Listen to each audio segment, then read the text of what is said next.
What's going on, guys? Today I want to tell you about a time where I got recognized by a fan out in public when he was a complete stranger to me, and what it taught me about being noticed by fans and how to grow my fan base.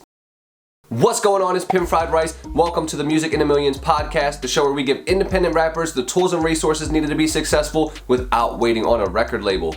Guys, I know I did not make a video last week and I apologize for that one. I was going through some stuff mentally and I had a lot on my plate and everything like that, so I needed a little bit of a break, but I am back now and I'm happy to be back making videos. So before we get started, make sure you like this one, subscribe to the channel, and hit the notification bell. So this story is pretty interesting to me because, like I said, I learned three very important things from it, but also it was the first time I was ever out in public and someone yelled to me, "Hey, you're the big titty guy." That was definitely a interesting scenario. So let me give you guys the backstory real quick. So I was at a show probably, I want to say I was 19 at the time. So it's about the same time of this, the last story I told you on the last video, which if you guys haven't checked that out, check it out after this one, where I talked about how I spent $1,000 to throw a show where only 4 people showed up. It fucking sucked. But basically I'm at this show, I'm performing. It's like one of those shows where there's probably like 10 different performers and everything like that. It's at a smaller venue.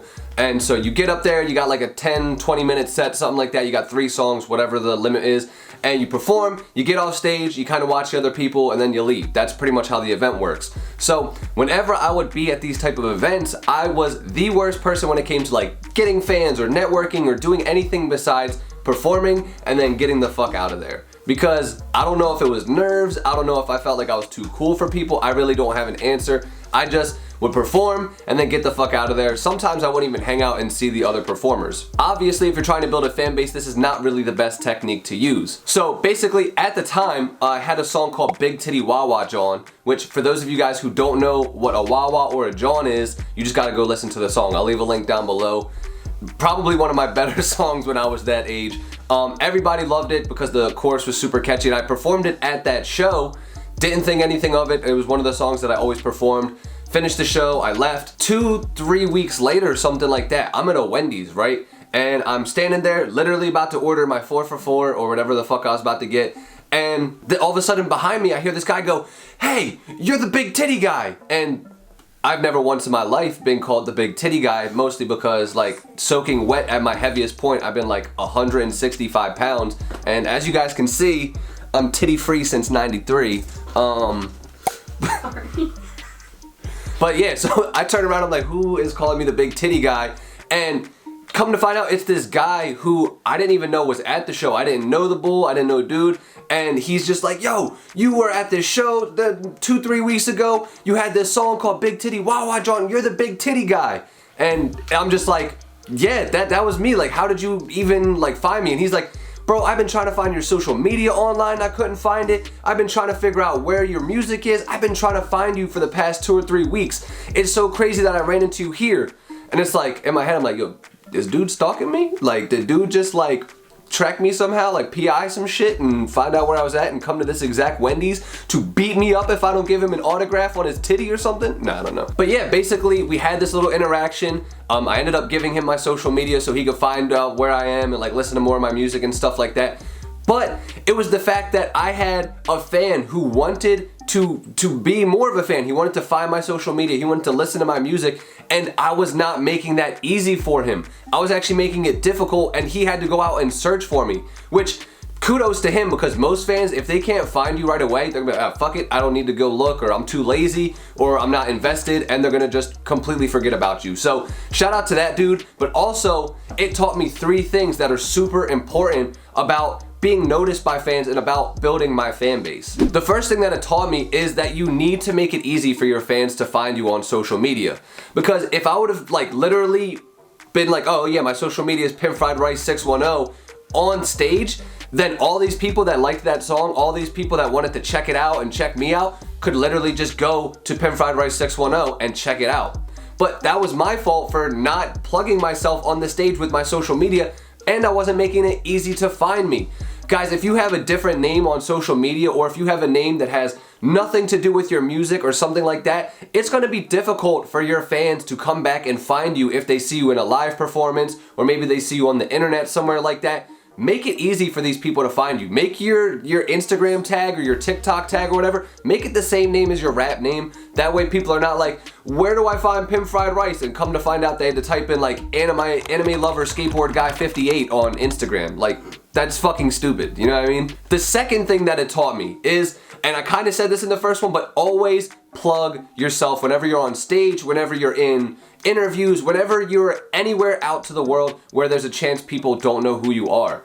And the reason for this is there's a lot of people in this world, and a lot of these people have no idea who you are. They have not heard about you before. So you need to constantly be telling people, even if it's like at the beginning of an interview or the beginning of a video, you're like, what's up guys, it's Pimp Fried Rice. That took me literally a second to say. And it didn't change the video, it didn't ruin the video, it doesn't do anything besides let people know who you are.